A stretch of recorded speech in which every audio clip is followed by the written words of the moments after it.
Welcome, ladies and gentlemen, to this session of Coffee with the Bar. Coffee with the Bar, unusually being done with B Balaji, a total teetotaler, at 5 p.m. Balaji is today going to talk about one particular subject, one particular topic in the Code of Civil Procedure, which is absolutely essential for all trial lawyers, especially.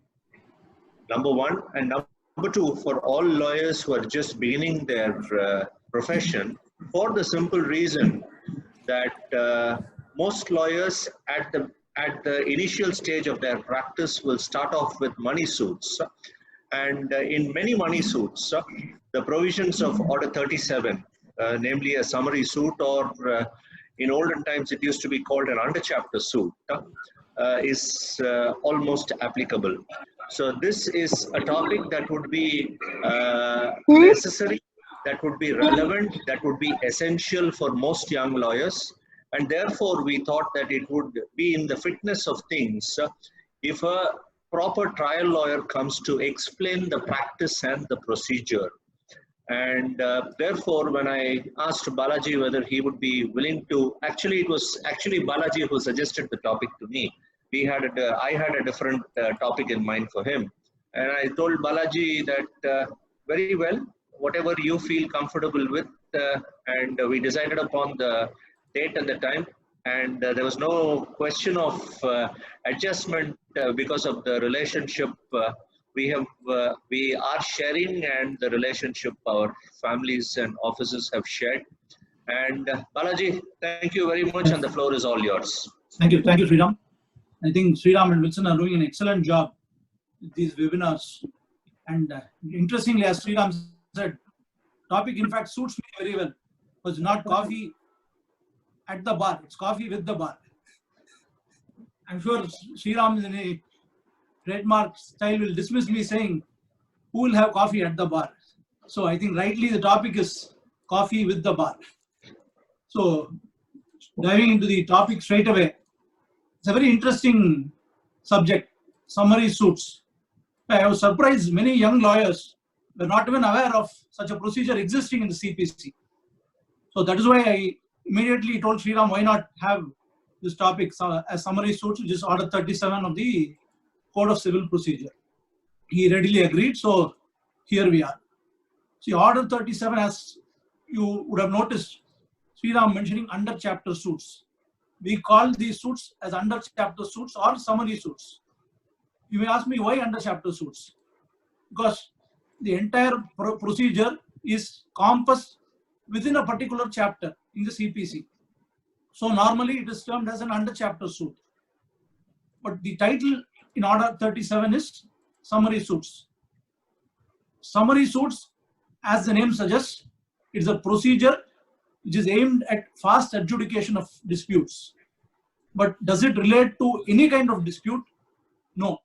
It does not fit into the category of a regular suit.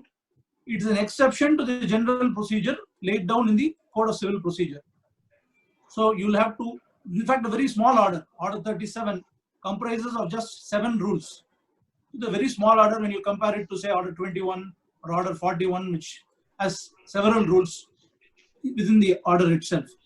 A very small order, but consequences and the operation is in fact very considerable, and therefore I thought it's a very good topic to speak on. Very interestingly, the doctrine of election comes into play in some summary suits. It is the option of the plaintiff to come under this order or go before a regular civil court with a regular suit under Order 7, Rule 1 CPC. So the doctrine of election, the plaintiff chooses.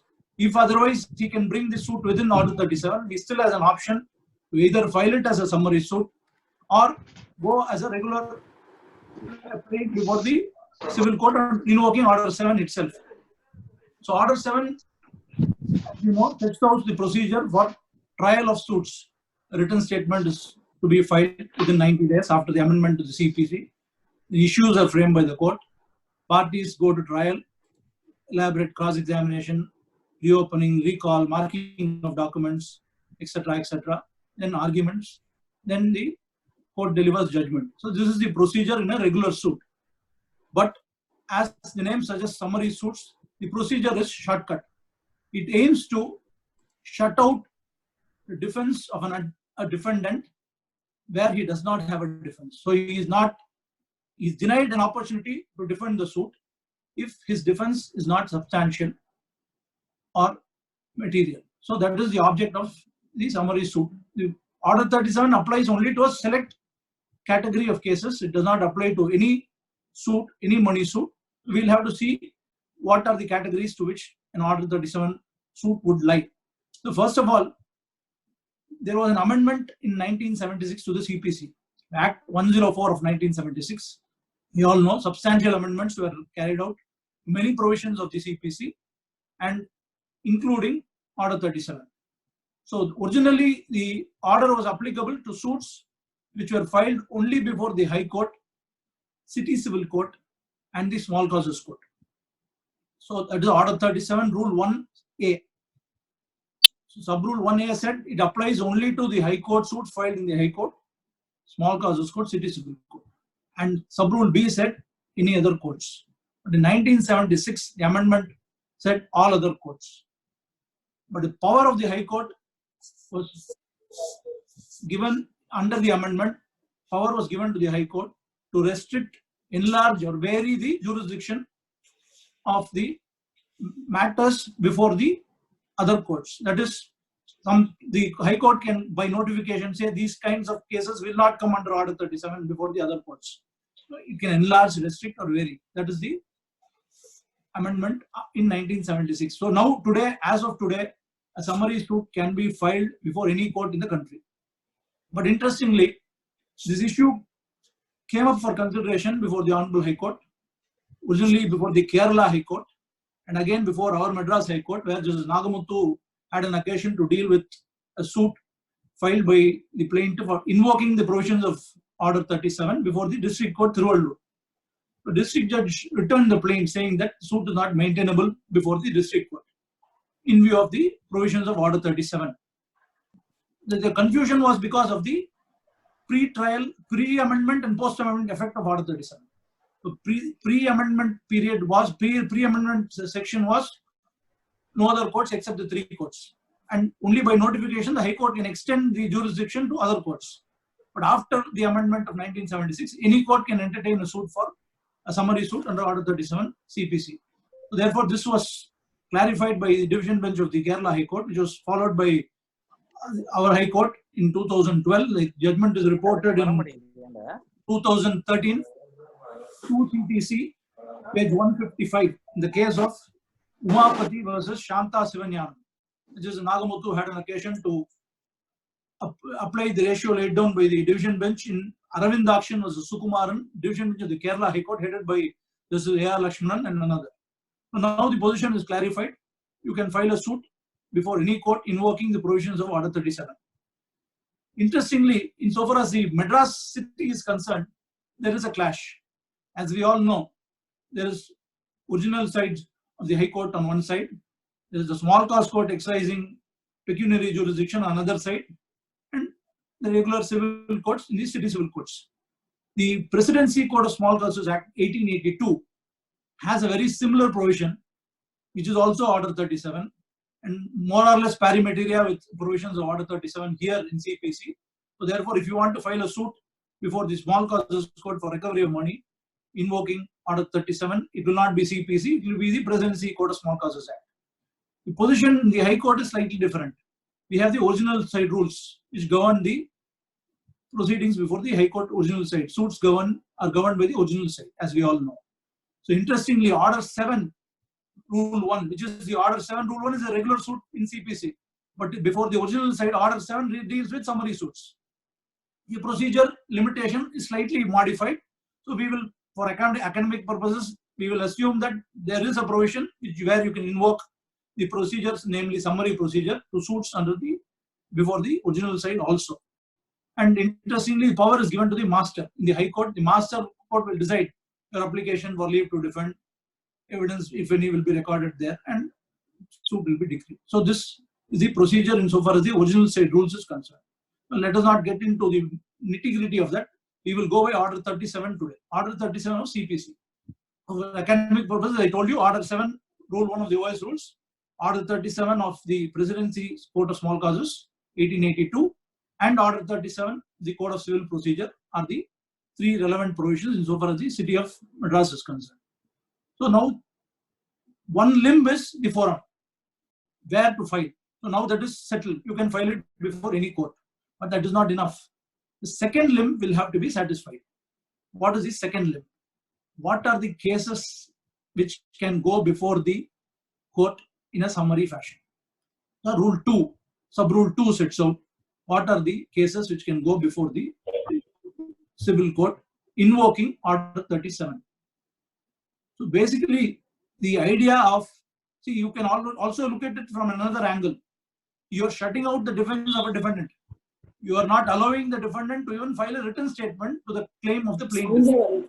Therefore, it was in fact tested before the Calcutta High Court in the early 1950s as being constitutionally invalid.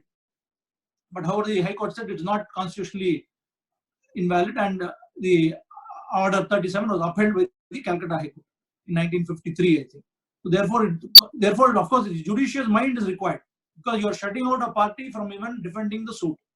So therefore, what are the tests which have to be applied by the court are set out in the various rules in the Order 37 itself. Then thereafter, they have been decided by our High Court as well as the Honorable Supreme Court. Of course, apart from the regular, other High Courts also have gone into this issue at large.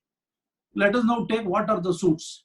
So as I told you, if the defense is going to be shut out, the opportunity is being denied to the defendant to defend the claim put against him. There must be a limitation to exercise of jurisdiction under Order 37. So what are they? Basically, the claim must be one under a promissory note, bill of exchange, a check, or a hundi, as we all know. If a suit arises for recovery of money under any of these negotiable instruments, a suit under Order 37 will lie. A suit will also lie if it is for a liquidated claim. It may be damages also, but it should be liquidated, arising under a written contract or arising under a guarantee. So these conditions additionally have to be satisfied. Not only the forum, as we saw, which court can entertain a summary suit. But this is the more important test. Now that has become redundant after the amendment, all courts can exercise. So the second limb is very important, very crucial for a plaintiff to pass. The suit must be for recovery of money on a certain sum of money. So therefore, the court should not be going into roving inquiry to find out what is the amount due, whether it can be ascertainable on calculation, etc. So on easy methodology, if it can arrive at the amount due, then it is a liquidated sum, or the sum is stated in the contract itself. So contract must be in writing. You cannot enforce an oral contract by way of a summary suit. So contract should be in writing, guarantee should be in writing, or it can be a negotiable instrument. Or these are the cases where you can invoke the provisions of Order 37. Rule 2 of Order 37 sets out the procedure for filing a suit. So very importantly, the plaintiff has to satisfy certain conditions when a suit is filed as an under chapter suit or a summary suit. Number one, he has to expressly state that the suit is being filed under Order 37 of the Code of Civil Procedure. Number two, he must say that no other relief which is outside the scope of Order 37 is claimed in the suit. These two conditions have to be fulfilled. There has to be an inscription below the cause title saying that this suit is filed under Order 37 of the Code of Civil Procedure. So three conditions are to be satisfied by the plaintiff to file a suit as a summary suit. What happens once the plaintiff files a suit? We come to Rule 3. A notice is issued to the defendant. It is filed like a regular suit, a plaint, in the form of a plaint. But as I told you, these conditions will have to be fulfilled. We saw the three conditions, which are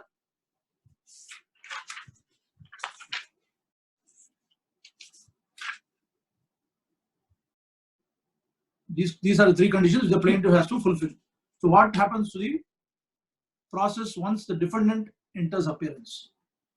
Defendant has to give a notice of appearance to the plaintiff or the plaintiff's counsel. That is the address for service which is mentioned in the plaint. To such address, the defendant or his defendant's counsel will have to give a notice of appearance, saying that I am appearing in the above suit, which is filed as a summary suit. That has to be done within 10 days from the date of service of summons on the defendant in the suit. The moment the notice of appearance is given, the plaintiff has to file a summons for judgment. He has to issue a summons for judgment, which is available under Form 4A. Form 4A of the Appendix B to the Code of Civil Procedure. That format has to be followed verbatim, and just put the case number and cost details, amount which is being claimed. A notice of summons for judgment should be given within 10 days from the date of service of the notice of summons for judgment. The defendant has to file an application seeking leave of the court to defend the suit. And this is mandatory. If a defendant wants to contest the suit or defend the suit, he must necessarily, anytime within 10 days from the date of service of summons for judgment, he must file an application along with a supporting affidavit seeking leave of the court. Then the court will decide. And along with the summons for judgment, the plaintiff also has to give a copy of the plaint and whatever enclosures he's filed, like suit documents, which he is relying in support of the claim, that also must be served on the defendant. Once the application for leave is filed by the defendant, the court will hear the summons for judgment.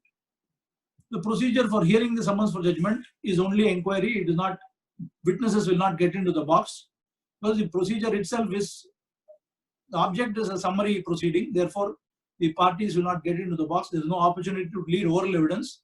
The documents in support of the rival contentions can be marked at the time of inquiry, and the court will decide whether the defendant has a substantial defense, whether his defense is bona fide, etc., etc. If the court finds there is a substantial defense, leave will be granted. Leave can be granted unconditionally or conditionally, subject to conditions like furnishing security or depositing a portion of the money into court.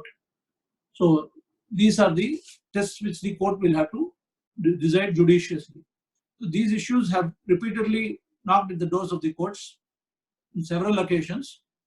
In fact, the earliest judgment was 1951 2 MLJ, page 12, the full bench of the Madras High Court, in Ramaratnam, sole proprietor Glorious Pictures versus Rama Film Service.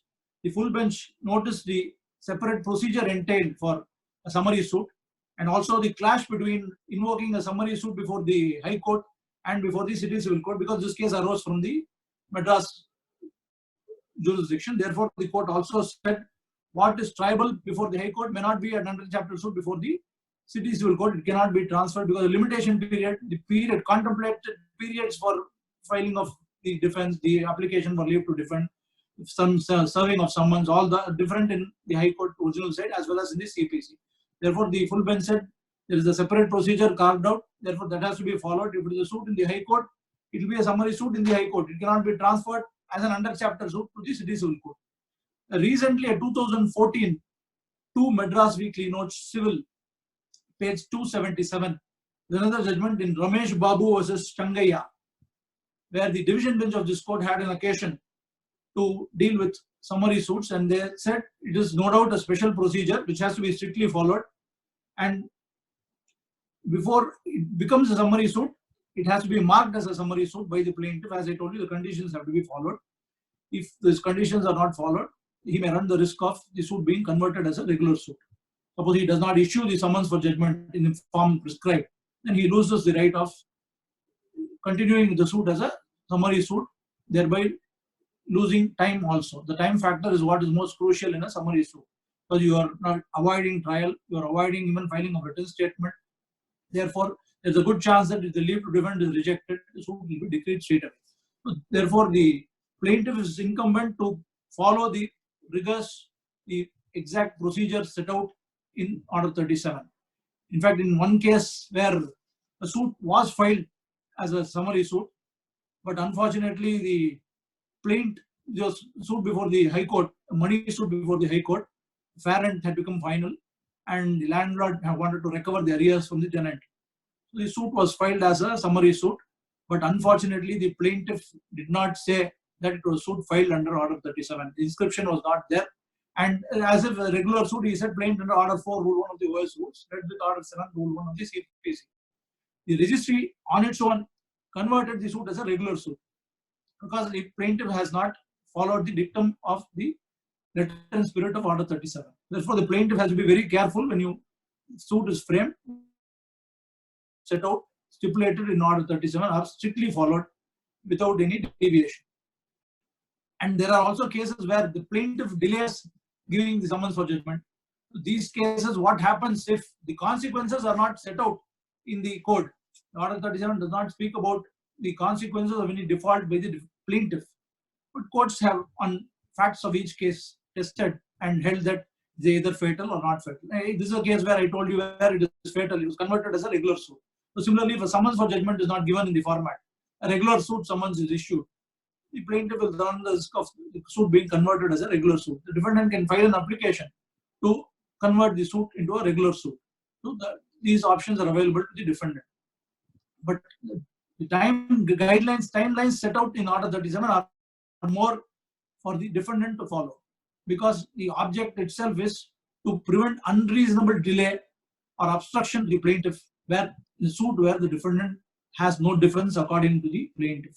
So the plaintiff also must say the plaintiff that according to him the defendant has no defense. This is another requirement which I did not point out. So plaintiff must say according to him, even in the note summons for judgment he must include this and say that according in his view the defendant has no defense to the claim made in the suit. So once these are made, the ball is the defendant's court. The defendant, as I told you, has to enter appearance, give a notice of appearance, file a leave to defend application, and now the ball shifts back to the court.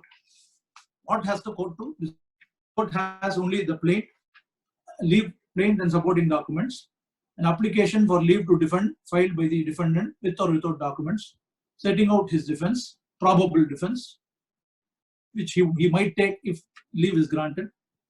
On these materials, without any oral evidence, the court has to take a judicious call. The various tests are laid down by courts.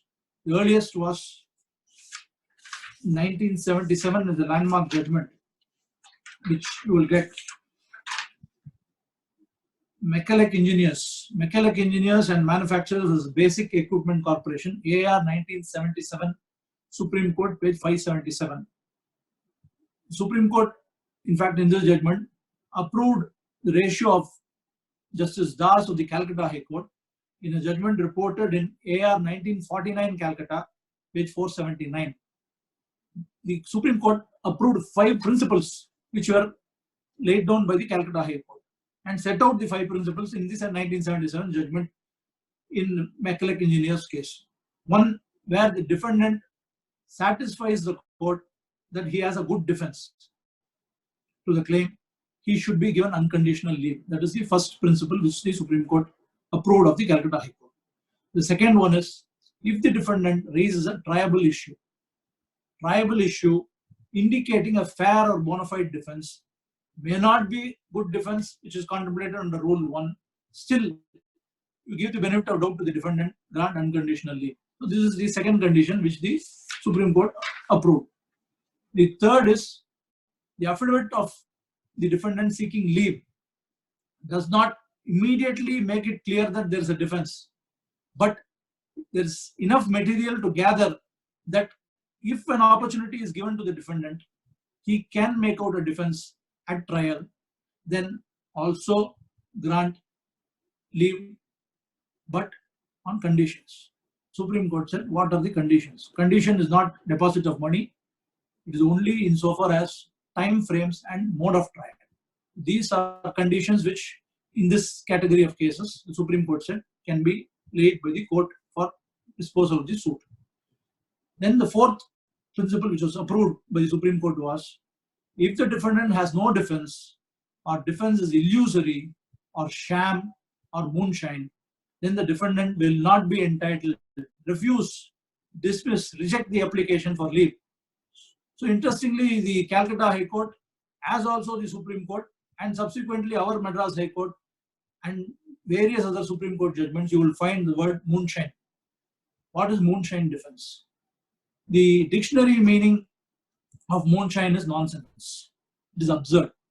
So if your defense is so trivial or absurd, you refuse leave, don't grant leave to the defendant to defend the suit. Interestingly, this moonshine, where a slight deviation from the topic, let us examine why it is called moonshine. If you see, moon does not have a light of its own. The moon only reflects the light from the earth. So that is why, depending on the revolution of the earth, the time of the day, the brightness of the moon will vary. Therefore, moon as it is does not have any shine on its own. It only reflects light from the earth. Therefore, it is called moonshine. That is the object for calling the nonsense or absurd plea as moonshine. So the Supreme Court also adopted. So if it is a moonshine defense, don't give leave. That is, in other words, it is absurd or untenable, not worthwhile. So these are called moonshine defenses. And tribal issue, again, as we saw in the earlier class, tribal issue is not defined anywhere. So the courts have to now see whether on facts the defense is made out. So if a defendant is able to make out a defense and succeed at trial and defeat the plaintiff's claim, then it becomes a tribal issue. Limitation is a tribal issue.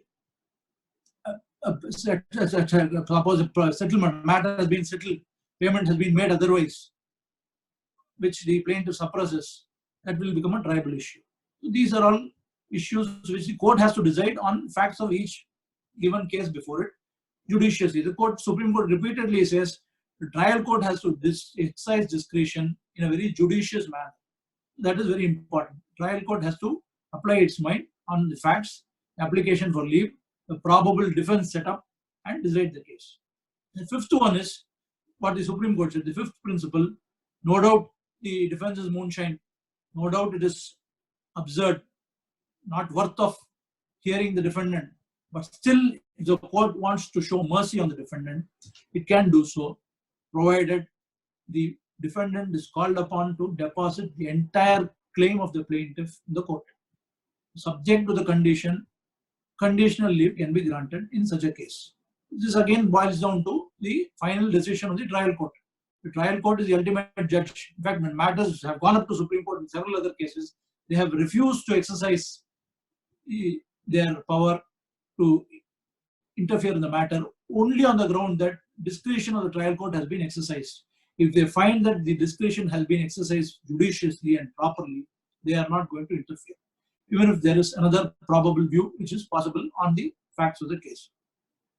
What importantly happened was, after this judgment in 1977, in fact, just prior to this, CPC was amended, as I told you, 104 of 1976. The Act 104 of 1976 substituted a new Rule 3. So the procedure on appearance of defendant, what he should do, what the court should decide, the application for leave, which are the cases in which the leave should be granted.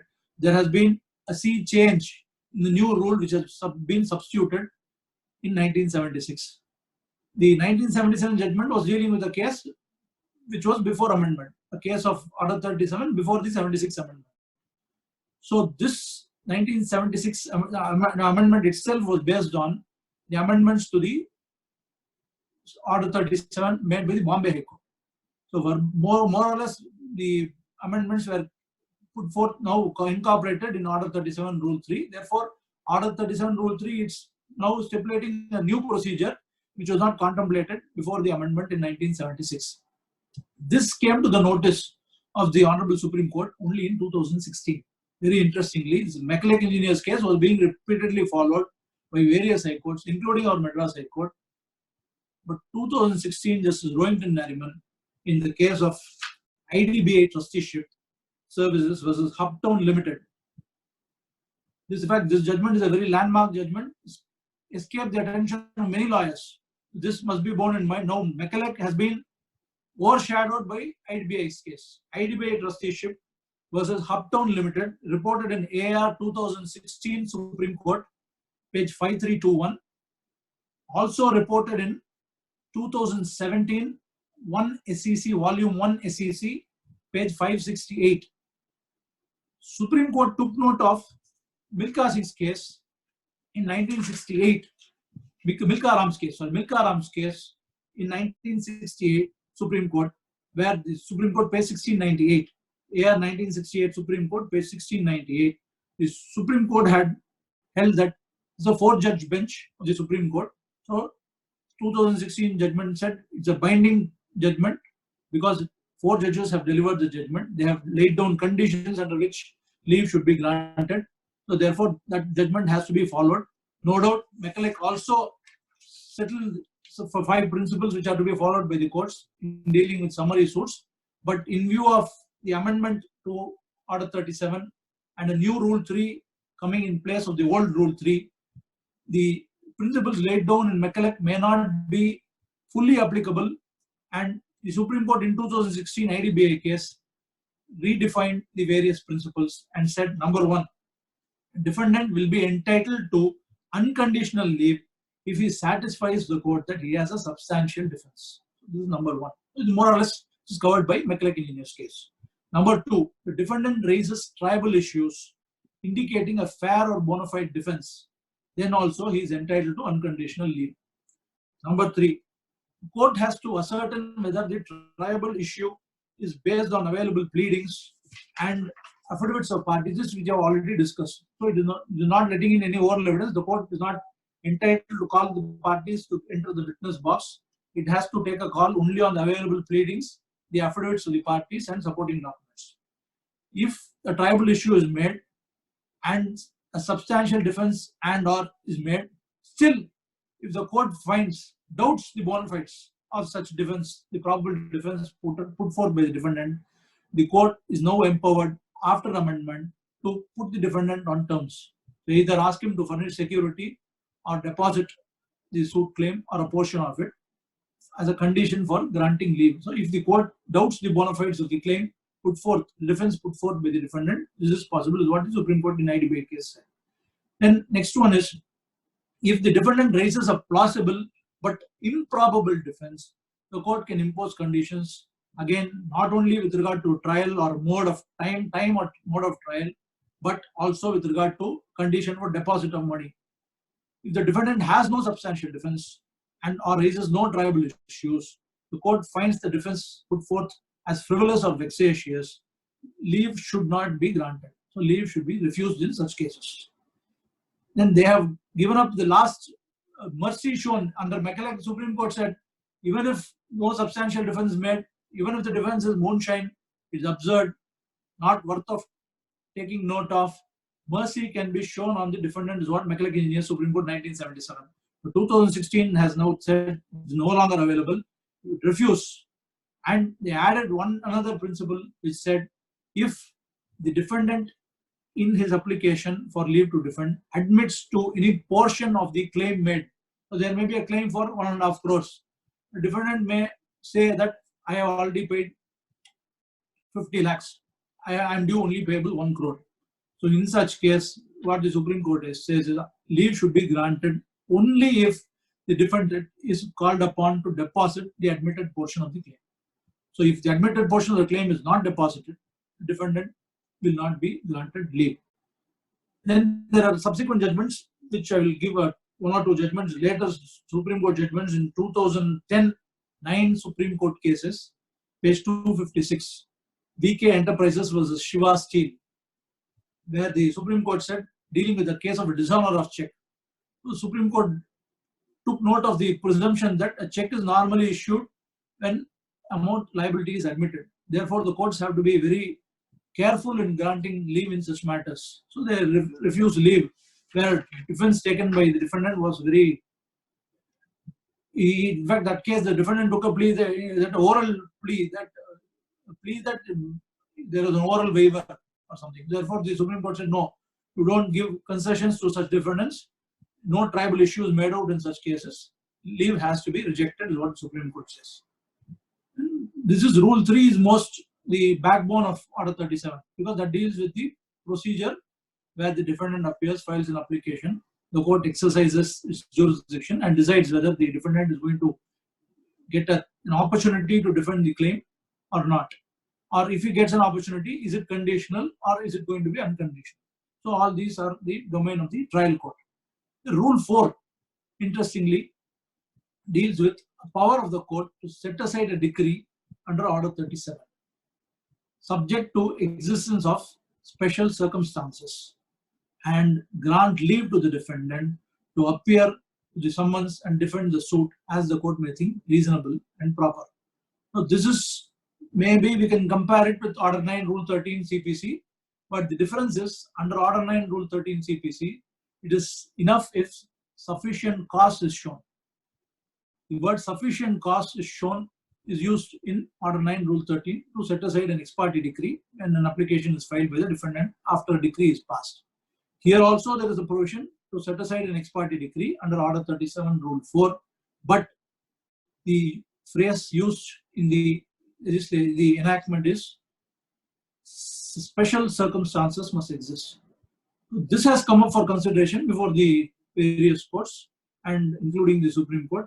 And in fact, Rajani Kumar versus Suresh Kumar Malhotra in 2003, Volume 5 Supreme Court cases, page 315, the Supreme Court held that the defendant has to not only show special circumstances which prevented him from appearing or applying for leave to defend, but he also has to show facts which would entitle him to defend the suit. Mere showing a sufficient cause held insufficient. So it is one step further. It is not just showing sufficient cause. You will have to show a special circumstance where it was impossible for you to appear and file your application for leave to defend.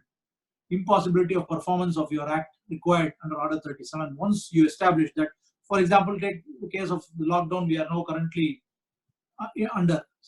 A defendant cannot approach the court and file an application order for seeking leave to defend the suit. So if the decree has been passed for non-complying with his requirement to file an application to leave to defend the suit, defendant can always come up with an application under the Order 37 Rule 4, citing this lockdown as special circumstances which prevented him from coming to court and entering appearance, or after entering appearance, filing an application to leave to defend. So this is the power of the court. So that yet another case is in TVC Sky Shop Limited versus Reliance Communications, the 2013 Volume 11 Supreme Court cases, page 754. It followed the ratio laid down in Rajani Kumar's case in 2003, and they said the application seeking to set aside the decree, if it does not disclose any special circumstance, then the application should be rejected. This is insofar as Rule 4. So courts have repeatedly, time and again, held that it is not just sufficient cause, it is something more than sufficient cause. Rule 5 gives the power of the discretion to the court to order the original promissory note or the bill or the undi to be deposited with an officer of the court. This is seldom, I think, very rarely followed rule. So you will not find any judgments on this point, where the court, suppose under some special circumstances, the court feels the original document has to be kept in safe custody with an officer of the court has the power to order such a deposit, and the cost for the same shall be met by the plaintiff. So if he fails to pay the cost or furnish security as the court directs, the court can even stay the proceedings till such time the payment is made good by the plaintiff. This is Order 5. Then Order 6 enables a party to avail same remedies for recovery of the expenses incurred in getting noting of a non-acceptance of a hundi or a dishonor. The expenses which he incurs are also recoverable from the defendant, is what Rule 6 says. Rule 7 sets out a procedure where the procedure is under Order 37, except where the procedure is set out in Order 37. In all other respects, Order 7 suits the same procedure will be governed. There are cases where leave is granted, then it is a regular trial. So thereafter, what is the procedure? Order 37 does not say. Order 37 only deals with decreeing a suit when there is no tribal issue, or when the defendant fails to appear or does not follow the mandate of Order 37, he suffers a decree. That is what the scope of Order 37 is concerned. What happens if leave is granted, conditionally or unconditionally? Defendant also fulfills the condition, satisfies the condition, complies with the condition, then it becomes a regular suit.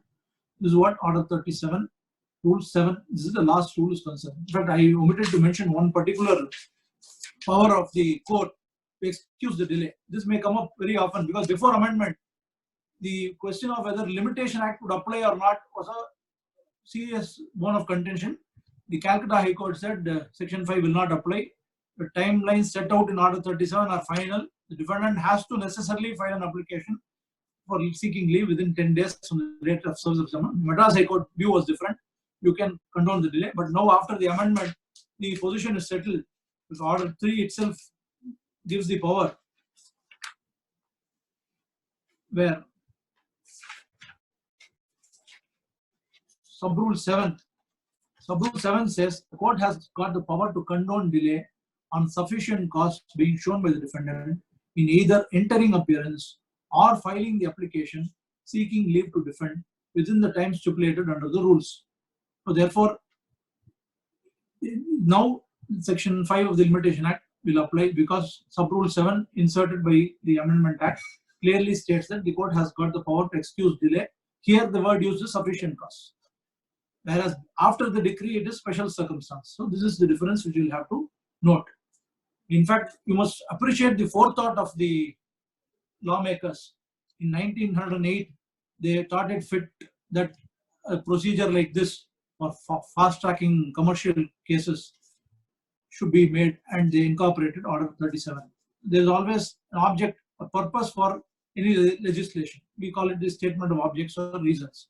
So this is the object and reasons was to prevent unreasonable delay or obstruction by a defendant who has no case, no defense. This is the object, and it applies only mainly to commercial causes where suits for recovery of money. Let us now take some illustrations. So what are the cases which will fall under Order 37? What are the cases which will not fall under Order 37? We have already seen what are the cases the legislature itself incorporates. Let us elaborate by way of some illustrations. Suppose a landlord wants to sue for recovery of arrears of rent. Tenant has vacated. So their money is ascertainable. There is a fixed sum of money which you can easily arrive at by mere calculation. It is a suit which will lie under Order 37. Suppose there is a contract between X and Y. There is a clause in the contract which says if X or Y breaches the terms of the contract, then there will be a liquidated damages of 1 lakh. That liquidated sum of 1 lakh can be claimed by way of approaching Order 37, by approaching the civil court, invoking the provisions of Order 37. Any claim which is set out in a contract, for example, a contract stipulates a sale value, that can be subject matter of Order 37 CPC. Similarly, pro notes, where the amount is ascertainable with interest or without interest, Order 37 will apply. Because basically there should be no roving inquiry necessary for the court prima facie to decide that the defendant should be either given an opportunity or not given an opportunity to defend the claim. Why I told you this forethought was, if you now see the IBC, similar fast track provisions are made insofar as the companies are concerned. Companies and other corporates are concerned. You can invoke the provisions of IBC where timelines are set. So more or less, it is an adaptation of Order 37. If you see the timelines which are set in arbitration law or now the recent rent legislation, they are all now time bound. 1908, when the lawmakers come up with CPC, they have such a wonderful foresight and forethought that they include a special order claiming Order 37, which deals with summary suits. And this is, as I told you, it is a privilege to the plaintiff. If he satisfies the other conditions, he can come under Order 37. He still can opt to not invoke Order 37. So what dogs the Order 37 suits here in the practical experience which we all come across is, once the leave to defend application is filed for inquiry, the matter is kept on being adjourned for months together, in cases 2 years, 3 years. We have seen suits pending at LD inquiry stage for more than 2 years, 3 years. That was not the object of the, unfortunately, the order does not set out any time frame for disposal of the application. So invariably this happens. then suppose an order is passed, ultimately it is challenged by way of a revision or an appeal. So there again the object is defeated, sought to be defeated. So if the original object is to fast track and ensure that the plaintiff who comes with a commercial cause, a genuine cause, should not be unnecessarily delayed, and his claim should be disposed of in a very expeditious manner. But of late, we have seen a category of persons in a lighter vein, I would say, who have their motto as, it is not my principle to pay interest, and it is also not in my interest to pay principal. So this is one category of persons who go any length to defeat any legitimate claim for money made by the plaintiff. So these persons can be probably set at naught if Order 37 is invoked, because there is a great chance for the plaintiff to shortcut the litigation and ensure that the suit does not go to a regular trial. So I think these are basically the outline, the procedure and practice. In fact, the appeals I will shortly tell you.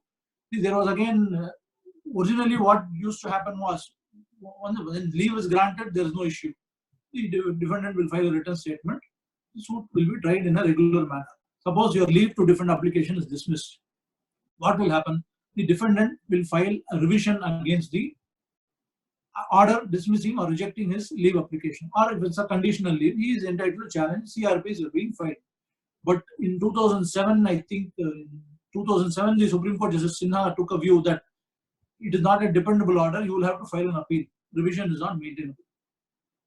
So there was spate of revisions which are either remanded back to the trial court, giving liberty to the defendant to file an appeal.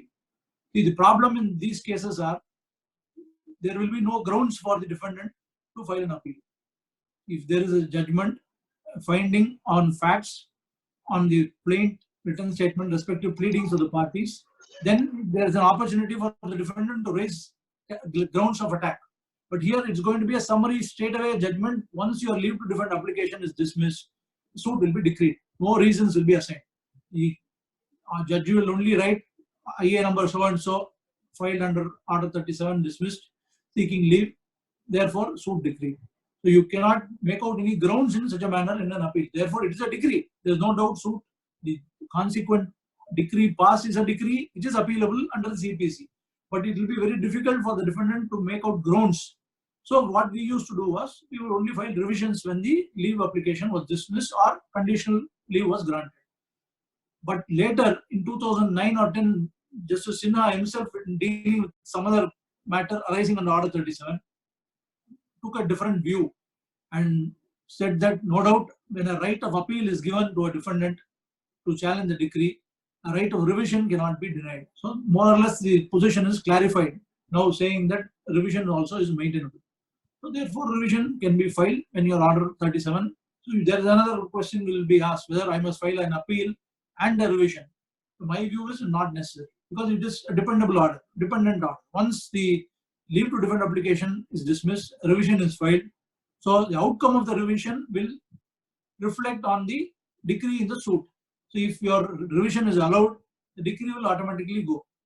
There will be a regular trial thereafter. If your leave to defend application is dismissed, your revision is also dismissed, decree is already been passed stands. Therefore, there is no difficulty in so far as that issue is concerned. So my personal view is, you need to file only a revision. A separate appeal may not be necessary against the consequent decree which is passed. A similar issue we face in 11.4 matters. Under the Rent Control Act, in the old Act, an order will be passed under Section 11.4, directing the tenant to deposit a particular sum before a particular date, failing which proceedings will be stopped and a further order of eviction will be passed. So suppose the tenant did not comply with the conditional order, the 11.4 petition will be allowed. The RCOP will be straightaway ordered, granting eviction and some time frame for the tenant to vacate. So the practice was always to file an appeal against the order passed in 11.4. No separate appeal would be filed against the consequent order of eviction. So this is because it's a dependent order.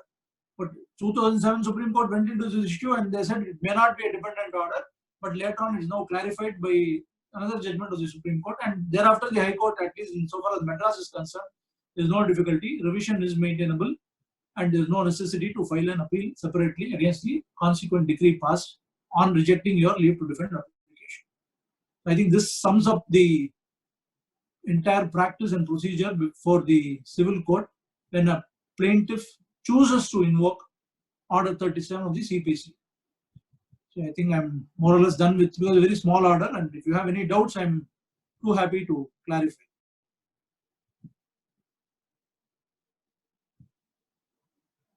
Good evening, Balaji. Good evening. Return of check. Return of check can yes. Return of check can Yes. file 138 and Order 37 suit. Yes, definitely you can file both. Both. Thank you. That is a criminal offense. Under 138, you are 138 punishing is a him criminal for, offense. you are punishing him for dishonor. Here you are recovering your money. Yes. Thank you, Balaji. And also last judgment 2009, Balaji, is CRP is maintainable. CRP is maintainable, no? CRP, I'll give you 1 second. Because the 2007 is saying that first appeal alone. Subsequently, the same judge will be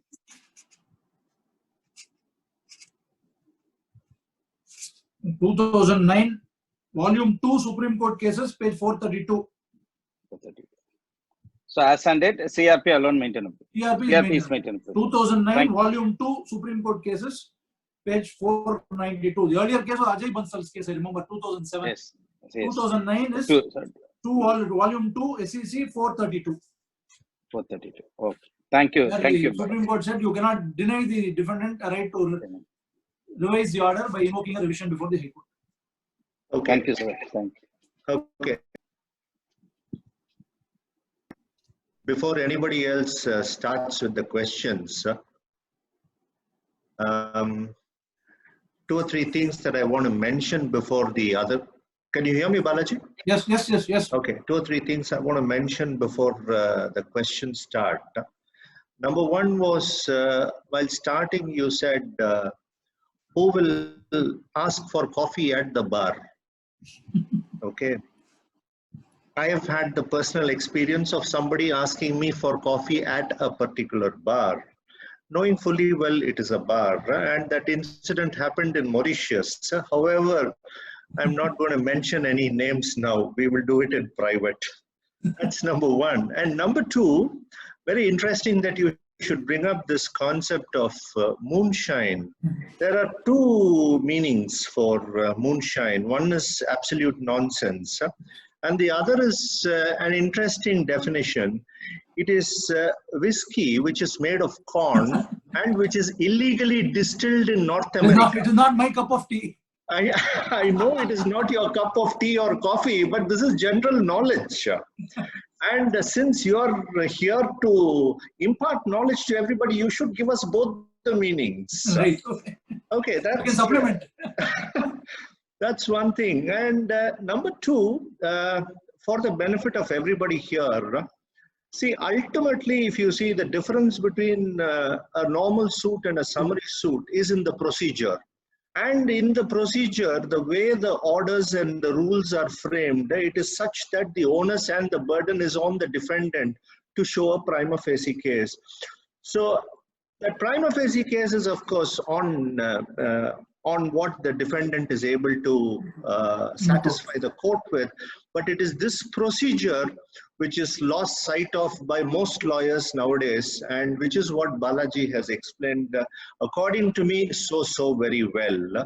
I'm sure a lot of people waiting, in fact, the CSK Satish, terrible fellow, but we will call Gomati first to ask her question. Yes. Gomati, please. Gomati, please unmute and ask your question. I think Gomati is a lecturer at Shastra. Today I have attended the session, and today also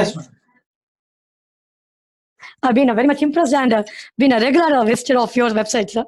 Thank you very much. Thank you. And my question was already, of course, the first special mention of thanks is to Advocate Sriram sir only. And sir, my question was already asked by the first, the person who posed a question. My actually, yes, sir. Let me modify the question. The private complaint under Section 200 CRPC with respect to the dishonor of checks under Section 138 Yes. NI Act. Are the scopes of the summary procedures followed under Order 37 and those CRPC procedures similar in nature? No, they are entirely operating in different fields. That's okay, sir. The procedures, with respect to the procedures, with respect to the rules laid down under Section Order 37, are they following the same, this one line? So far as civil suits, they are definitely following. Yes, The sir. CRPC will be followed for when you launch a prosecution under the CRPC. For 138 NI Act. 138 NI. Yes. That procedure is different. You will have to issue a 15-day notice, wait Yes, for 30 days. So that Yes, sir. procedure is independent of Order 37. The only problem which you may face is the original check will have to be filed in both forums. That's correct, That is sir. one problem which you may face. So suppose you file a 138 case, the original check sir. have to be filed before the criminal court, the magistrate Yes. court. You Yes. probably will have to file an application or a certified copy of the document, then Yes. launch the proceeding under the CPC, under Order 37 or a regular suit. What about the alternative proceedings, sir? Is there any alternative proceedings? Alternative is a regular suit. You can always choose to file a regular suit under Order 7. Order 7? Yes. Oh, that's okay, sir. So the plaintiff has a choice. He can Yes. decide whether he wants a shortcut, try his luck by invoking Order 37, or That's it. safer side, I will file a regular plaint, Order 7, I wait for 3 years, Yeah. get a full satisfaction of a full trial and get Yes. a judgment. So option is left with the plaintiff. Okay, sir. My second question is, what about the setting aside of ex parte decree? Yes. Is there any scope here in this Order 37? Yes, I told you, special circumstances has to be shown. That's There is what. a provision, Order Yeah. 37, Rule 4. Rule 4. Unless special circumstances are shown, the Supreme Court said special circumstances will include total impossibility of Yes. performance of the defendant's requirement by filing an application. He was totally prevented. There is no way he could have filed the application. Yes, He sir. was either in a coma or in the hospital. So there must be a reason which gives a special circumstance entitling the defendant to set aside the ex parte decree, not otherwise. It is not a mere sufficient cause which we file under Order 9, Rule 30. It is more than that. That is why the word used is special circumstance. Judicial discretion also lies here, isn't Yes, it? very much, very much. Even for granting leave, that's what I said. Ultimately, the ball is in the court's mind. That's The okay. court has to, ball is with the court. The court has to decide whether there is a tribal issue, whether there is substantial difference made out on Yes. given facts of the case. The court, trial court is vested with all these powers. The Yes. discretion is definitely, but only so what the High Court and Supreme Court say, discretion should be exercised judiciously. Judiciously. That's all. That's beyond our level of thinking. It's left up to the judges. Yes. Yes. Thank you so much, sir. Thank you so much. Enlightened session again. Thank you, sir. Yeah, thank you, Gomati. The next Thank you, person would be our wonderful friend, C.S.K. Satish. He's my classmate, incidentally. Really, bad luck. Thank you, Balaji. Thank you for your wonderful lecture. Incidentally, Satish, before you start, Yeah. அந்த சிலதெல்லாம் ரத்தத்திலேயே ஊறி இருக்குன்னு சொல்லுவாங்கல்ல. ஆமா. Balaji explained very well and all that, but did you notice his examples? His examples are also landlord-tenant. Examples. Okay, sorry. Excellent. Yeah. Balaji, Yes, see, my Satish. query is this. Yes. See, as per this Order 37, Rule 7, the procedure, except those provided under Order 37, Yes. all other procedures prescribed in the CPC will be applicable. Is it not? Correct. Correct. That being the situation, can a defendant, before filing leave to defend, file a petition to reject the plaintiff? Yes, he can. Because that case, he may try to say that the other men made in the plight do not make out a case, Yes, by and in which he will be setting up his defense, definitely. which he is expected to do only after getting leave to defend after getting leave to defend by a written statement. Correct. Is it possible? Similar question, in fact, cropped up in one of my cases before the commercial court, where the time given for filing defense was over. So the time lapsed. But defendant came out with an application to reject the plaint. The court entertained it. Oh, that's right. So applying the same analogy, I'm sure the defendant will have an opposition. There are cases where defendant can file an application to convert the suit as a regular suit for the deficiency committed by the plaintiff. or default in not complying with the provisions. Therefore, applying the same analogy, I think there is application to reject the plaint is maintainable, or seeking to convert it as a regular suit. Yes, second thing is, Balaji, now after advent of this commercial courts, the Commercial Court Act, as we all know, it has stipulated some 22 transactions as commercial dispute. And if they are above the specified value, courts are insisting, at least our original side of our Honorable High Court are insisting they should be filed as a commercial suit. High Court Registry is insisting. That's the procedure. Now, in such a case, is it open for us to say, no, I will not file as a commercial suit. I will prefer to file as a summary suit, because in summary, commercial suit also, the man gets 120 days to file a written statement. Correct. Defendant. But summary suit is more efficacious. Correct. As I told you, the doctrine of election is option to the plaintiff. So, by defendant cannot say you cannot file it, I will go under the commercial court. No, as you know, the plaintiff can always choose. But it is not for the defendant to, it is not lie in the mouth of the defendant to say, no, it is a commercial dispute, I will go under the Commercial Courts Act. I understand that, but as you know, it is more easier to convince the defendant than convincing registry. That is the whole problem. Registry is saying, no, Section 2 of the Commercial Court Act says it is a commercial dispute. You file as a commercial dispute. One case I said, who are you to dictate? It is for me. Let him come and say. So that I think this clash has to be resolved. This clash is coming up quite often. So whether the matter will go before the IBC, or it will be treated as a commercial dispute and Commercial Courts Act will apply, or whether the regular, in fact, so far the High Court is problem will arise. So far as the district courts, the courts are yet to be notified as commercial courts. Even though it extends to even the city civil courts, courts are yet to be notified as commercial courts. Therefore, we are filing regular suits, regular suits. The High Court, this problem is definitely arising. I think the court will have to take a call in an appropriate case and say whether if it is a commercial case, it has to be tried only as a commercial suit. But I think no cases has come out on this aspect. No, the clash of the Order 37 has not come. Yeah. Thank you, Balaji. Thank you.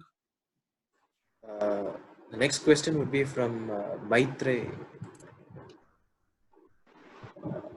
Hello, sir. Yes, madam. My question is of a situation where it's a summary suit, and for some reason the defendant was not, or maybe did not notice that it was a summary suit, and therefore filed a wakalat just prior to the first occasion itself, much prior to the first occasion, and then during the first and the second occasion, second hearing, sought time to file a written statement. Okay. Yes. So what had happened is, I must mention that in the first and the second occasion, the plaintiff was not present. And plaintiff and his counsel was not present. And therefore, what had happened, the court had also granted time for me to file a written statement. Then on the third occasion, there is an arbitration clause in my agreement between myself and the plaintiff. And therefore, what I happened to do was to file a Section 8 application. And then I received a note from the plaintiff on the third occasion when I filed my Section 8 application, stating that this is a summary suit and the defendant is not following the procedure. Yes. Till date, I have also not received my summons to judgment. Okay. So, I have given my memo, a counter to the memo, saying that I was under the bona fide impression that it was a regular suit, and the court has also granted me time to file a written statement. Correct. So, I think your option is to invoke sub rule 7 to rule 3. Yes, I have done that, sir. Seek for condemnation of delay. You have more than sufficient cause because court itself has treated it as a regular suit. Yes. So, my question I think it's is, a fit case for the court to exercise discretion and say it is a sufficient cause and give you time to defend the suit. Or alternatively, take up your Section 8 application. Okay, so is it correct that first my Section 8 application will be decided, and then the case will proceed as a regular case, or how does that normally work? Definitely, Section 8, because it is going to decide the forum. Therefore, Section 8 will have to be taken up first necessarily. All right. So can I also take a defense saying that till date they have also not served me summons to judgment. Definitely. Yeah, as I told you, there is no time frame for the plaintiff to do all these acts, like giving a summons for judgment, whereas it is incumbent on the defendant to file within 10 days, enter appearance within 10 days, file an application for leave to defend within 10 days. There is no time frame for the plaintiff to serve summons for judgment. Correct. Okay, sir. Because the object is the plaintiff wants a speedy disposal of the suit, therefore he will not delay. So that is the thinking of the legislature. Therefore, they have not opted on purpose to give any time frame for the plaintiff to serve summons. He wants a decree immediately. Therefore, he would definitely give you a summons for judgment. But in your case, strangely, he has not followed. Therefore, definitely it will be all amount to sufficient cost. To save our side, you will file an application under Sub Rule 7 and seek for condonation of delay. And in the meantime, your Section 8 will be decided. All right. Okay, sir. Thank you so much. Welcome. Okay, I think the next person who wants to ask is part of double trouble, Gayatri. Gayatri. Sir, good evening, sir, and thank you for that introduction, Sriram, sir. Sir, I think you've already answered my question with regard to appeals being filed from the. Yes. It's only a revision that would lie.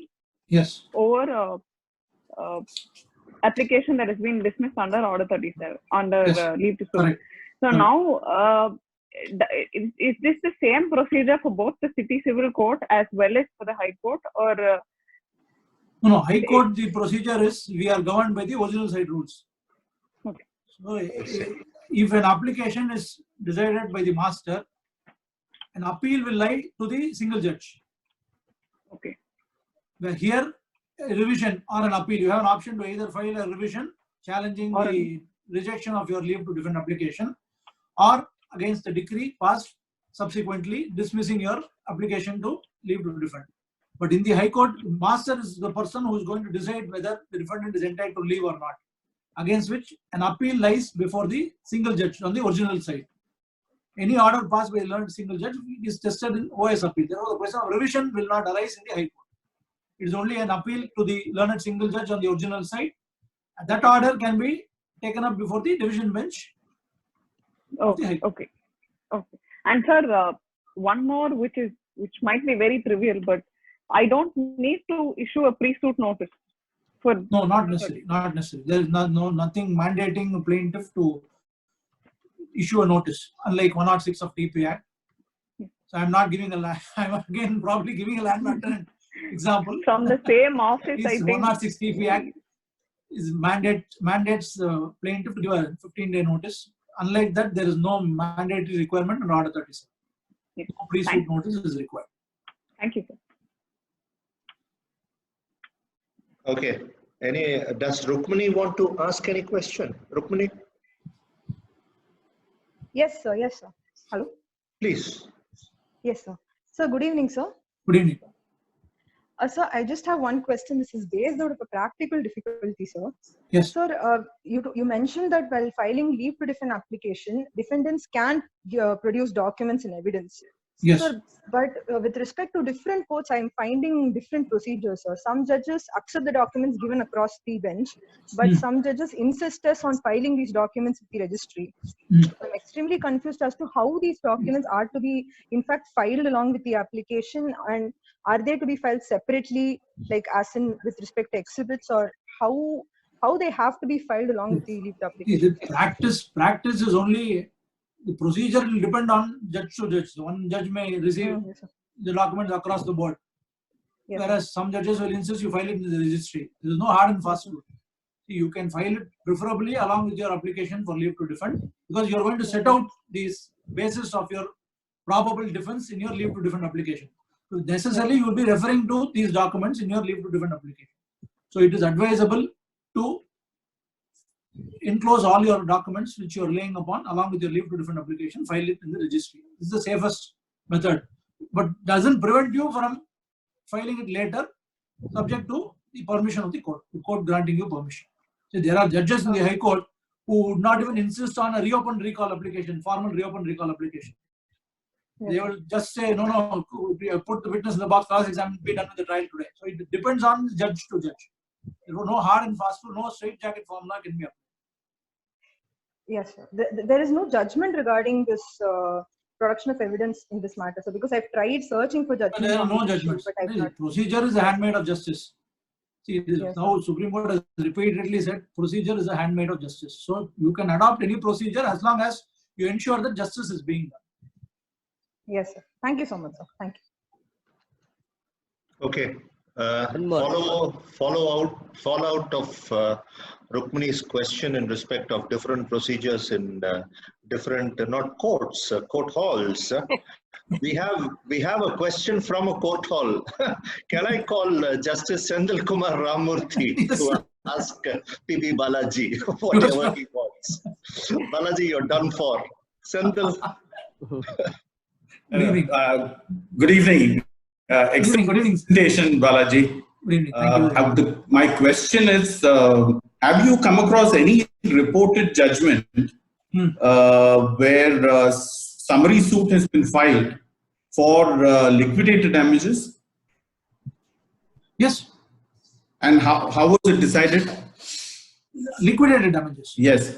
Liquidated damages, summary suit is maintainable. No. The maintainability part is clear from the language. Okay. Have you come across any reported judgment?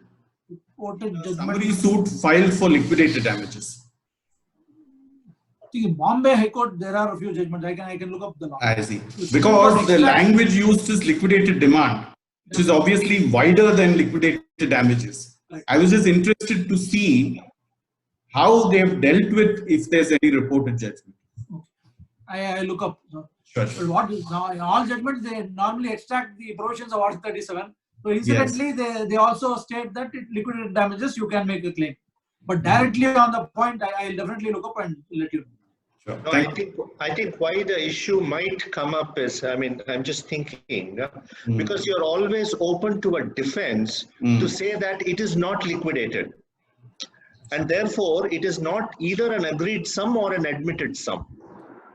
And not only that, you see what happens is under the law, if there's a claim for liquidated damages, you will nonetheless have to prove that you suffered loss. While you need not prove the quantum of loss, correct, you still have to prove you suffered a loss. So that's why I was interested to see how. I think along with Balaji is going to send us notes of his presentation. Yes. Along with that, this is probably an interesting query. Fine. We can put it along with that and ask everybody to research that. One other thing that I wanted to, in fact, that's what I texted you about. That's what I texted you about. This question raised by Satish about commercial courts and commercial division suits and under chapter suits. See, as far as I think, my opinion, I could be wrong on that. The difference between commercial division suits and regular suits is number one, based on the document on which you're suing. Number two, on the quantum of your claim, etc. So, in effect, it's not a suit which is different in nature. So, if it comes to an under chapter suit, an under chapter suit is slightly different in nature and procedure. So, I do not know, has that come up before your court? No, I have not sat in the commercial court so far. You haven't come across that? I have not sat in the commercial court at all so far. So. Oh, I see. Okay. Yes. Okay. See, another problem is the master has to decide. See, first up it will be the master who will decide. Then only an appeal will come to the single judge. Yeah, that's true. So we will have to wait for an appropriate case where this issue crops up. Yeah, true. I think both these are what Satish says is right. Because once you go to the section, the king is always right. The section officer is always right. So I don't think we can argue with them. So that's another thing that probably needs to be examined. The problem is we don't have the luxury of time. So we want to obtain interim orders urgently. So we agree to whatever they say, make changes in the plate, get the suit numbered and get it listed before the court. So that is the problem. If we have the luxury of time, maybe we can ask the registry to return it, give a detailed representation and probably take it up post it before the court and argue maintenance. Okay, probably we can, like Senthil said, we can include that as one of the queries I will during definitely the discussion, along with yes, his notes and send it by mail to everybody. Sure. Okay. I will add it. Is that it? Okay. Right. The next person to ask would be Ramnath. Ramnath, advocate from Chengalpet. Madurantakam. He was with TKS before. TKS Seshadri. Yeah. Very good evening, sir. Good evening, Ramnath. More or less, I have not yet called him as sir so formally. I have been calling him Anna. Anyway, see, the doubt is, I appear for a company and in the summary suit was filed by some other person. It is a company suit which was the summary suit was filed some 4 years back, where there are 8 defendants. The first defendant will be the company, and the the other 7 defendants are the directors of the company, out of which 2 have long back left the company. Now the service of summons stage was going on for almost an year, out of which the defendants could not be served and the summons were not paid on and off. So the summary suit was dismissed for default. In the meantime, we had filed the LP petition, leave to defend petition. We have filed appearing for some of the defendants. We appear for all the defendants actually, but we wanted to drag on the suit, so we asked these 2 people to leave the company. They have already left. So now the restore application has been dismissed for default. The leave to defend petition which was pending was also dismissed. Because of the dismissal of the suit. Dismissal of the suit. Now the restore application, they have filed it under Order 9 Rule 4 for non-payment of beta. My question, whether Order 9 Rule 4 will be applicable for summary suits. 1. Second, what is the procedure to restore the LP petition? Because it is only the fault of the plaintiff who has not paid the beta, the restore application, the suit has been dismissed. But we have filed the LP petition in the period of limitation itself, in time, of course. On the 8th day itself, we filed it. My second doubt would be, no documents were actually served upon us along with the plaint. We didn't receive any notice, that is a different issue. But we have not received any documents along with the plaint. My question is whether documents have to be compulsorily served, as like in Madras. Mafsal areas, we don't have the practice of serving. If I am the plaintiff, we would say, you obtain a copy from the section. But as far as summary suit, we are new to that. So my doubt would be whether documents are compulsorily to be served, because the time is very short. We can't file a CA and get the documents within the 10 days. So whether, how to go about that, to whether it is compulsory to send the documents along with the plaint, or whether limitation will be extended till we get the documents and file our LP petition. These 2 questions. Ramnath, this is in respect of a suit you're handling. Yes, sir. Why don't you send the papers? Naanga ellathiyum written statement ella ready panni amchidronga. LP petition has been LP petition. We have taken out all the grounds, sir. Balaji, you can answer that. Yes. Remarkably, there is one person in this world who takes me seriously. LP petition, we have taken all the grounds, sir. Okay, technicality, I am asking whether Balaji the documents are. Balaji will answer, yeah. Yes, the Order 37, Rule 7 straight away answers your question for invocation of Order 9, Rule 4. Okay. There is no procedure contemplated for setting aside an order for dismissal of default of a plaint. A provision available for setting aside ex parte decree, provision applying for excusing delay for not filing application in time, but there is no provision for a suit dismissed for default being restored under Order 37. Rule 7 says the procedures which is set out otherwise in the CPC will be applicable. Therefore, an application is maintainable to restore the suit which has been dismissed for default, is my opinion. For non-payment of beta. For non-payment of beta, whatever reason. Number 2, once the restoration application is allowed, if at all it is allowed, the court should automatically restore your leave to defend application. You need not take out any separate application, in my opinion, because as you rightly said, it is not your fault. For the plaintiff's fault, suit was dismissed for not I have taking come data across or one whatever. judgment by Justice Arna Jagdisham, Yes. who was former DG of Changalpet Court, where it says when the restoration is ordered, the suit automatically comes to the original position. But that we have stated before the judge, she never took consideration. No, took note of that. See, because the object is defeated, object of quick adjudication itself is defeated by an act of the plaintiff. Yes. So he chooses to be sluggish. So he must face the consequences. That is one view, to say that it will be tried as a regular suit. The moment he invokes Order 9 Rule 4, you are also entitled to say, treat it as a regular suit because of the conduct of the plaintiff. You can file an application to convert the suit. But even otherwise, if you want to pursue the suit as a summary suit, your leave to defend should be automatically revived by the court. Then the other option, the other question you put was whether documents have to be served. Yes, sir. Under summary procedure chapter under Order 37, definitely the documents are required to be served along all enclosures. The rule itself says plain copy and all enclosures. But one or two judgments of the Bombay High Court, nothing in Madras. Bombay High Court says it is not fatal.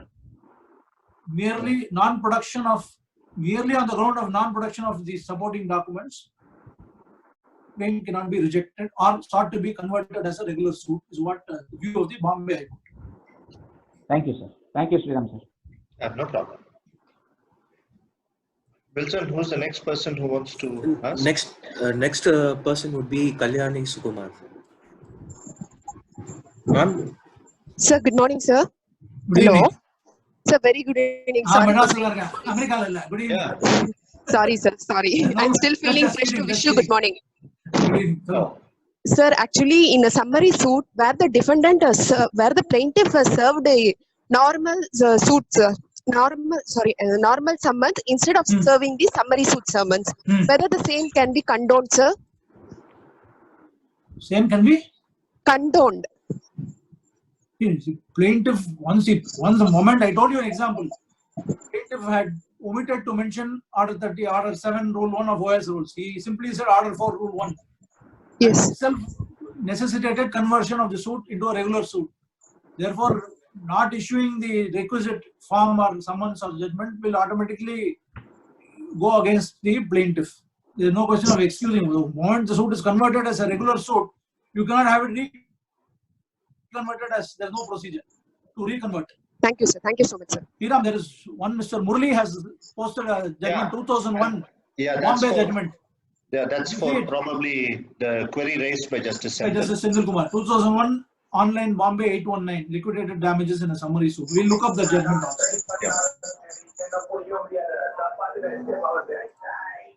Yeah. There is one more person who wants to ask this. Yes. Yeah. Who's that? Nadana Rajan Sivaprakash.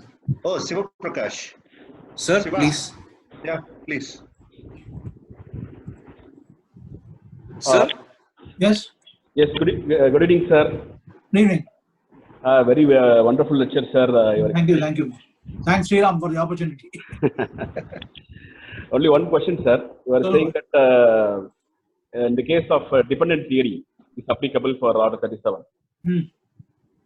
So I came across one judgment which was cited by you, 2009 to 432. It says that different theory is not applicable. See, that is the Supreme Court stuck to its view insofar as, but they said revision is maintainable. Yes, sir. That regarding 115 and 227 they are settled. Yes, correct. But regarding dependent theory, they say the very same judgment that is not applicable. There is one paragraph which supports the earlier 2007 view. They say in view of 2007 ratio, Justice Sinha delivered both the judgments. So which will prevail. better to file an appeal and revision. Okay, sir. Thank you. Not take a risk. Thank you so much. At least in Madras High Court, I think the position is pretty clear. In spite of the judgment of Justice Sinha in 2009 saying that it is not a dependent order. Okay. Here we are only filing revisions, and depending on the outcome, invariably matter gets settled. Practically we are saying the summary suits only a recovery of money. Yeah. Invariably at some stage a condition order is passed, a matter is settled. So post revision, virtually we don't see cases which come back to regular trial. So either it is CRP is dismissed or settled 90% of the cases. Very rarely the High Court or Supreme Court interferes with the discretion of the refusal to leave, then converted as a regular suit. So I think better to, as you said, rightly pointed out, Justice Sinha's view is no doubt the revision is maintainable, but he also says it is not a dependent order. Yes. Better to file regular appeal, let it not numbered, just file it and keep it unnumbered, work out your revision, and if necessary, revive your appeal. That's the safest approach. Thank you so much, sir. Welcome. Yes, sir. Next question would be from Newland Frederick. Newland. Yes, sir. Good evening, sir. Good evening. Yeah. Newland, show us So your my face. question is, yes.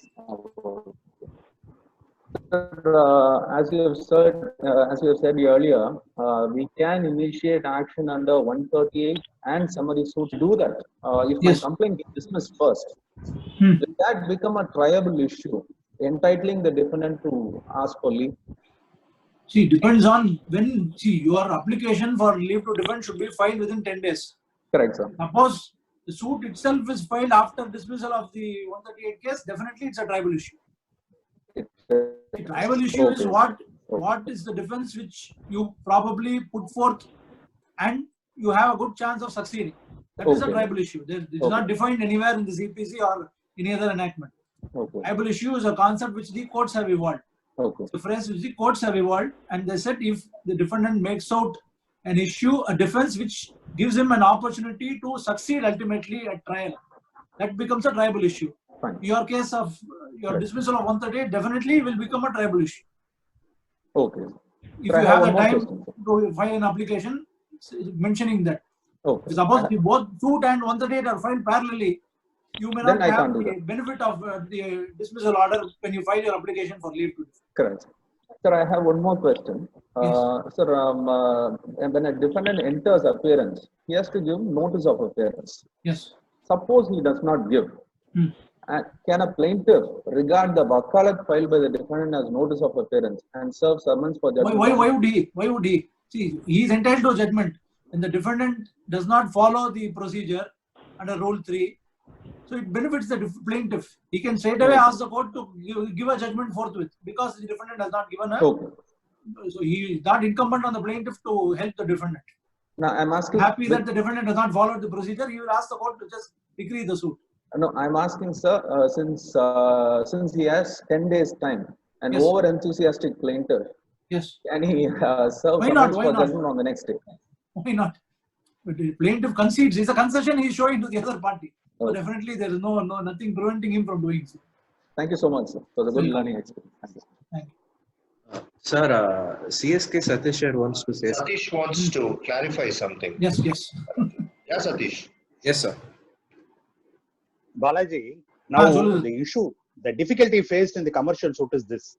Yes. See, still we are issuing summons, but the commercial division summons are issued only in the old format. The original side is issuing forms, the summons as an ordinary suit only. Correct. As far as in Delhi, they have amended the summons. If you file a commercial suit, summons is different. Now recently in December, Justice Pratibha M. Singh has passed an order under practice direction to all subordinate courts in Delhi that in such of those cases where commercial suits are filed, the summons should specifically say within 130 days or with cost within 120 days, you have to file a written statement. Now the importance of the summary suit comes here only. Because unfortunately, we are still sending summons under ordinary original side. Old format. So that poor fellow may come after no one files in 6 weeks. So they will come after 7 months and they say that I'm sorry, the summon doesn't say so. So that is the reason why I ask, because it will be better for us to file a summary suit. Correct, definitely. Summary suit because even faster than, as you said, 120 days even to file a defense. Here you can even strike off the defense even before defendant becomes entitled to file a statement. So it will be better that we will change that also. That the Honorable High Court may consider that also. The summons should also be changed. Changed, very true. That will be better. Thank you. Satish, இத நீ பாலாஜி கிட்ட வந்து ஒரு ரிக்வெஸ்டா சொல்றியா இல்லனா இந்த ப்ரோகிராம்ல வந்து to reach the proper years சொல்றியா நீ? No, that's a real difficulty faced, because I had an occasion to face a difficulty in Delhi. Same situation came when we went to Delhi High Court asked this question. But that is because, but Satish, personally speaking, given a choice between under chapter suit and commercial division suit, I would prefer to go in for the commercial division suit, because knowing the manner in which we are part of the system. I'm not trying to point fingers at the registry or the original side or the appellate side or lawyers. It works in such a way that our application for leave to defend will be returned, and then there will be a delay in representation for which you file another judge's summons. All that, I'm sure it's going to take more than that 120 to 180 days. But that defeats the object. No, that is my concern. The commercial suit says you have to finish one particular stage within a stipulated time. The DRT Act says you'll have to finish it within 180 days. What do you do when you're for the defendant in the DRT? That's true. But thing is, the spirit of the legislation should be honored. That is my intention. I agree with you, but practically speaking, given a choice between under chapter suit and commercial division suit, I mean, I'm just saying it offhand. I might go in for a commercial division right now, because of and the time frame cannot be extended almost. Yeah, that's true. 120 days, that's all. Like 34 of the Arbitration Act, we are finished. Yeah. Supreme Court has repeatedly said that no extension. That's fine. But if it is summary suit, the option available to the defendants still, it is still in a reduced manner. It is for him to open and come out to say. Because the right of filing written statement, it is dependent upon his leave to defend petition. So I feel that in that way that may be beneficial. Anyhow, depends upon the facts of the case and wisdom of the concerned person. Thank you. Wilson? Yes. Next two more, sir, actually. The next person will be little familiar. Rukmani. Balaji sir, and good evening, Sri Good evening, good evening. Sir, my question is it mandatory for us to file as a document, the originals of the documents in this kind of a summary suit, where we are literally, barring off the defendant from taking any sort of a plea or coming here and contesting till the leave to defend is taken up and it is allowed. So will these kind of suits mandate for us to file only originals in the case that we don't have any other criminal suit where the documents are filed anywhere else? So the order does not say you have to file the originals, but preferable to file the original, because the defendant may take up that as a tribal issue. He might say the original is destroyed because I already repaid the money. See, if suppose you don't file the promissory note, you file only a notice and a reply and say it is a summary suit, the document must be there, or you have a photostat copy of the promissory note, original is not with you. The defendant can take advantage and say the money has been repaid, you have destroyed the original. That will become a tribal issue. So better not invite such probable defenses from the defendant. Better if you file the originals. Though it is requirement is not there that you should file only the originals, but the evidence act anyhow will come into play. You will have to comply with the provisions of the evidence. So 63 of the evidence act. Primary evidence. Yes, definitely. It applies in full force. Thank you, sir. Last person for the day would be Monica. Monica? Good evening, sir. Good evening. Yeah, Monica. Do you Hi, need sir. Yeah. Sorry. My question is, a very simple question.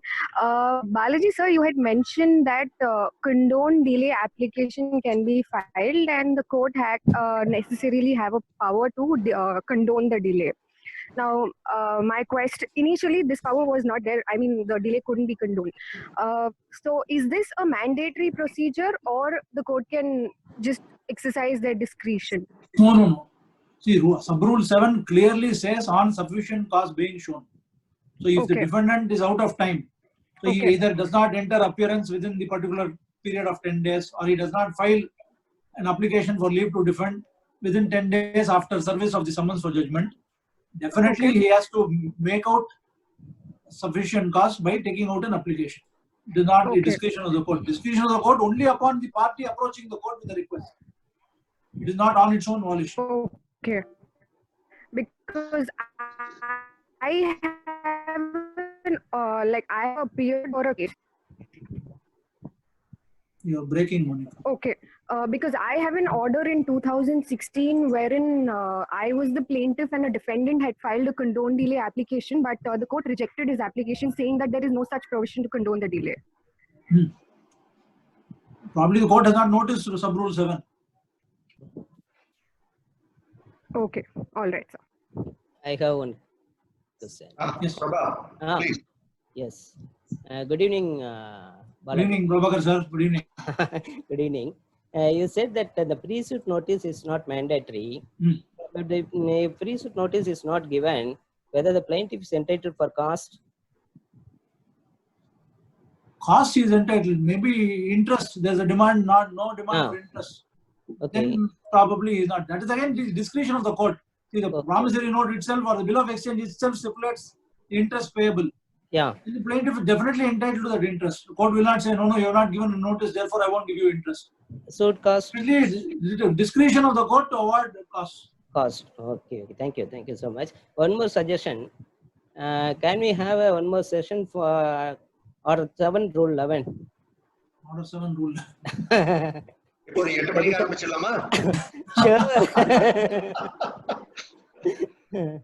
That will also be better. My thing is. No, actually, we're thinking Order 7 Rule 11 reject plaintiff. Yeah. Reject plaintiff. I'm actually looking for, no offense meant to Justice Senthil, I'm actually looking for a retired judge who will have no restrictions in talking. Actually, the topic is ready. Yes. Reject the plaint, the use and the misuse. That's the topic. Yeah. We want somebody to come and talk. Very interesting. You're right. Yeah. You're right. It's a very interesting topic. Interesting topic. Yes. Yeah. And also our 21 also is the biggest. 21. 24-hour webinar right now. Order 21, Prabha, I don't think it's possible. Okay. We will have Order 7 Rule 11. 24/7 webinar which கூட போறாது. Yeah, it's a big chapter. And அது Order 21 ல வந்து நம்ம 47 குமாரசாமி வர போயிட்டாரு. So Order 21 is Veerappan 47. ஆமா. All characters. Yeah. We'll think of reject plaint seriously. Yeah, please. Yeah. Thank you so much. Yeah. Anybody else wants to ask anything? I can see a lot of familiar names and familiar faces. I can see Shantakumari. I can see my good friend Nirmal Roy Sanjeevi. I can see my good friend Srikanth. All people who are who definitely will not fall within the parameters of junior by any standards, either in age or in experience or in wisdom.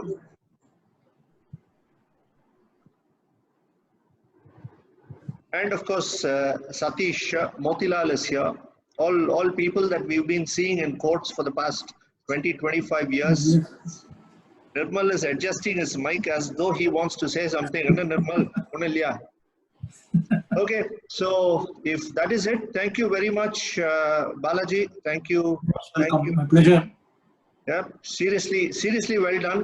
And the procedure is something that most people do not know. Whether it could be me, it could be Nirmal, it could be Wilson, it could be Prabha.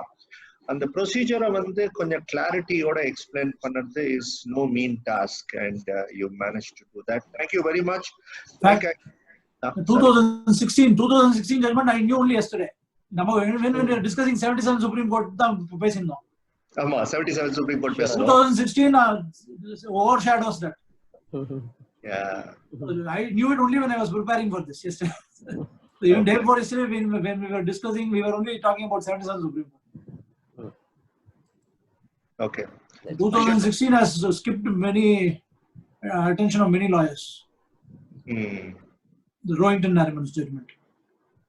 This is Rohington-Nariman. He has said that he has discussed the effect of the amendment, the judgment of the 4 judges in 68 Supreme Court, the effect of 77 Supreme Court and laid new guidelines to be adopted by courts.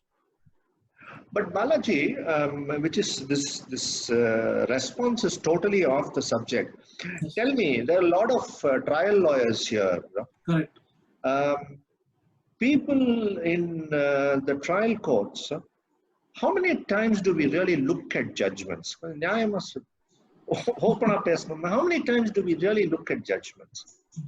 It's not as much as the people in the appellate side. Correct. Because there you settle law is there on given facts.